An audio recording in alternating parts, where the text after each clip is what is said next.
Greetings to you all. My name is Nancy Jones, and I am the Vice President of Clinical Development at Neuren Pharmaceuticals. It's a great pleasure to join you remotely and give you this update. First of all, let me introduce you to Neuren. Neuren is a biopharmaceutical company specializing in the development of drugs related to neurodevelopmental disorders.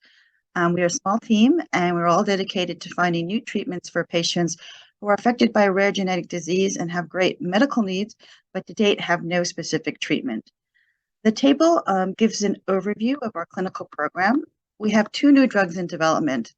NNZ-2591 is in development for 4 genetic disorders in phase 2 clinical trials.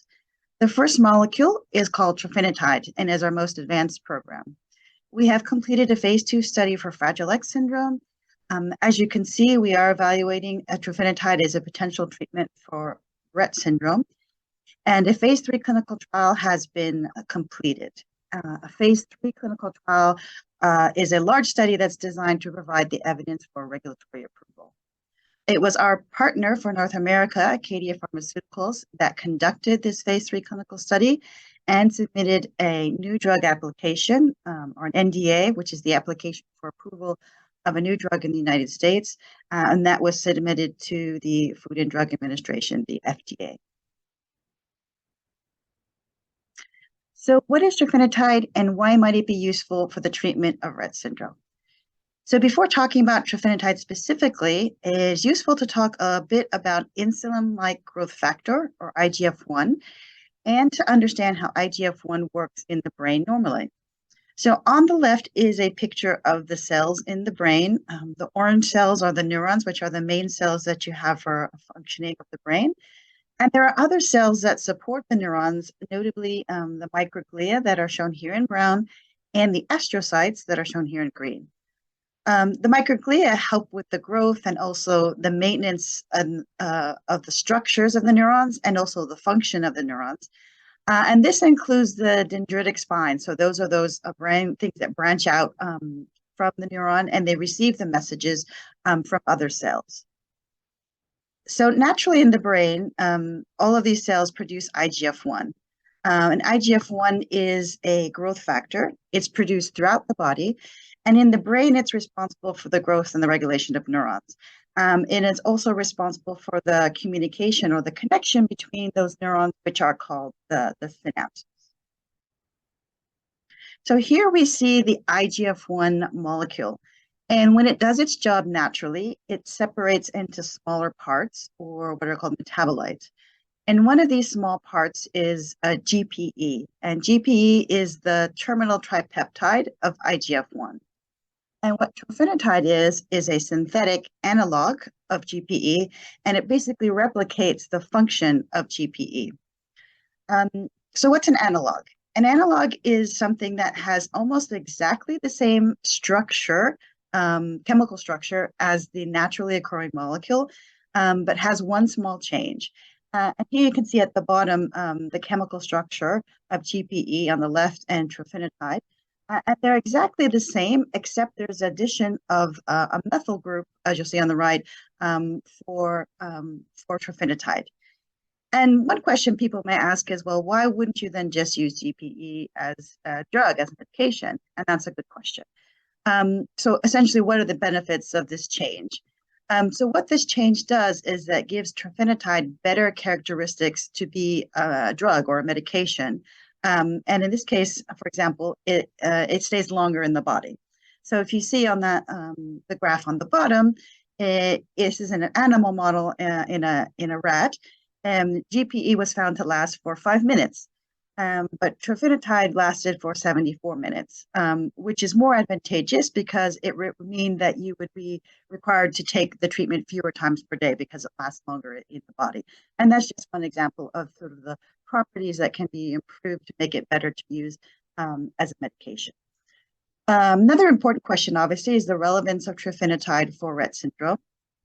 And we do know that it has been observed that there are insufficient formation of the new synapses by neuron, those connections, and then excessive pruning of the synapses by those overactive microglia, those supporting cells.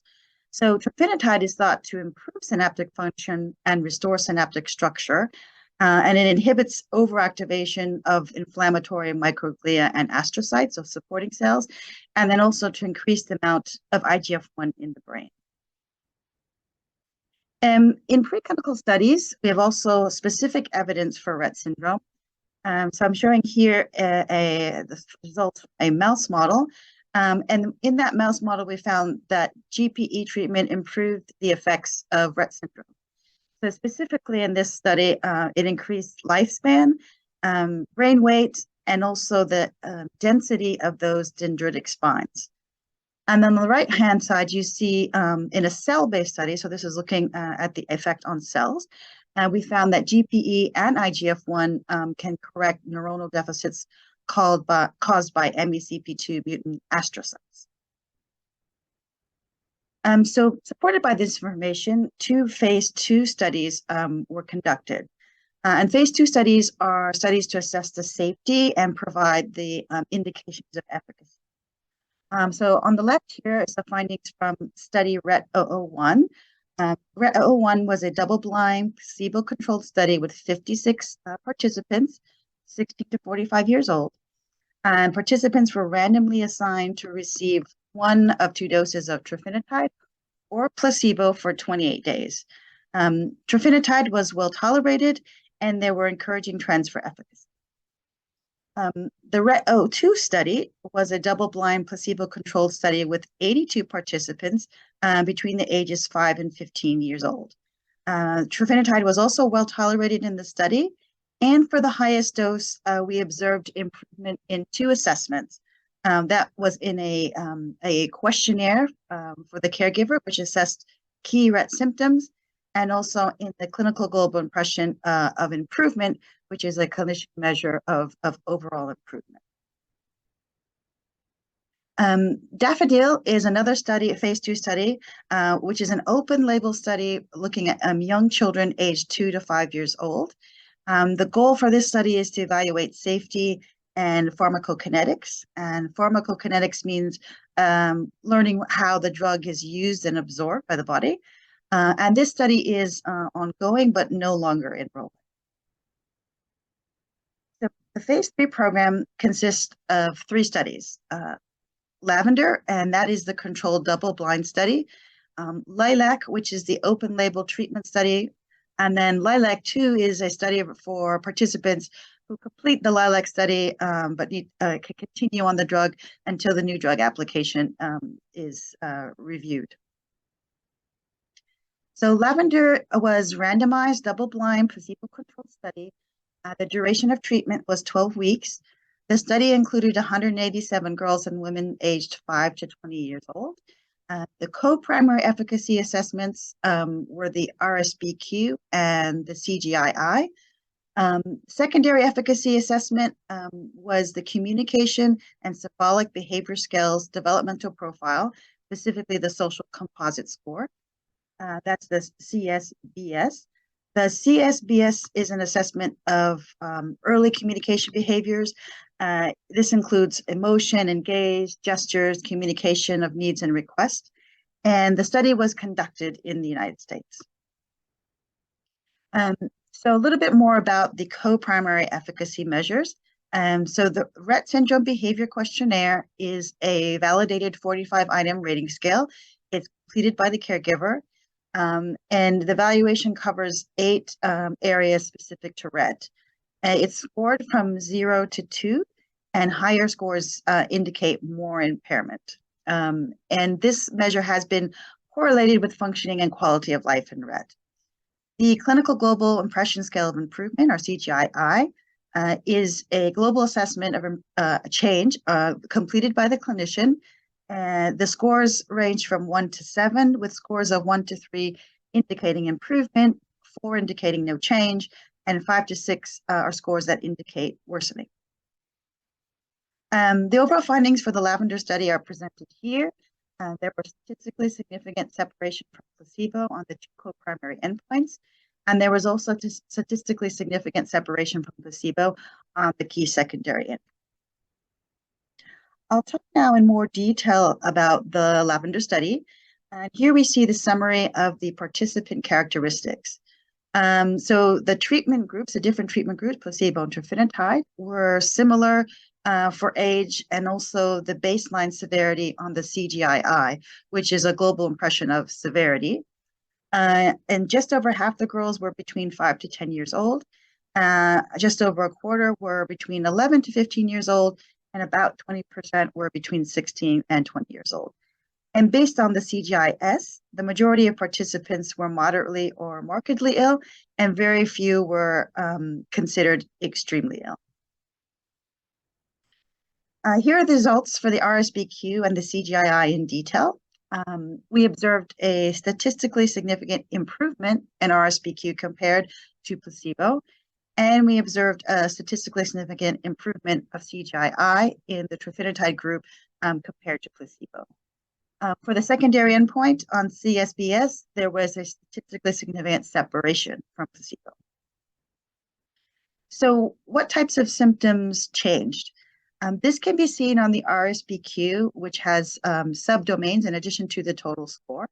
And here what you're seeing on the graph is a measure of the magnitude of effect or the difference in magnitude between the placebo group and the trofinetide group in each of these domains.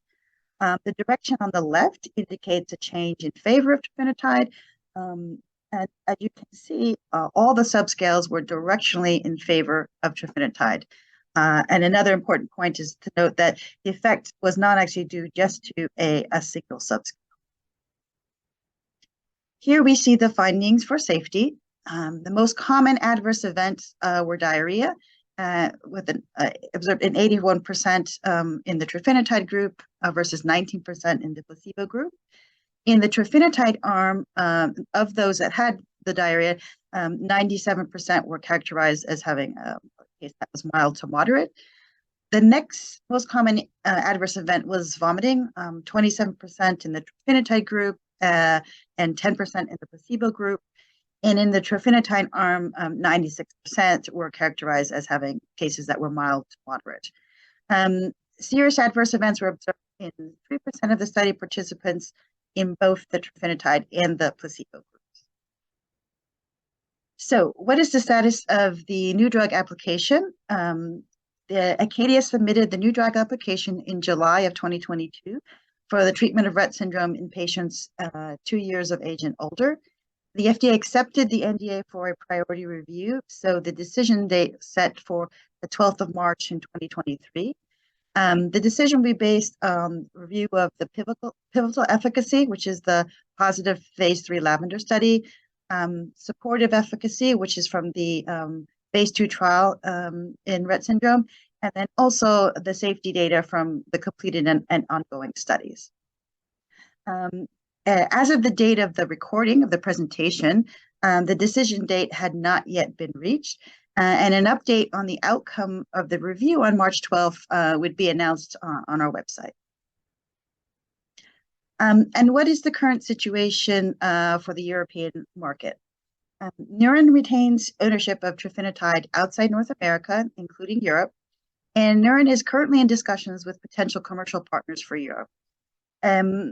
We intend to apply for a marketing authorization for Rett syndrome for the European Medicines Agency, the EMA, using the results from the US program.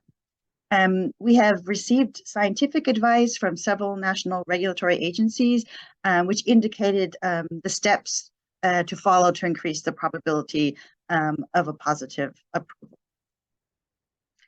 So I'd like to end by acknowledging the efforts of the clinicians and the study teams that participated in the studies I presented here. And of course, very, very special thanks to the girls, the women, and their families who participated and are participating in the studies. I thank you for your attention, and I wish you to have enjoy the rest of the conference.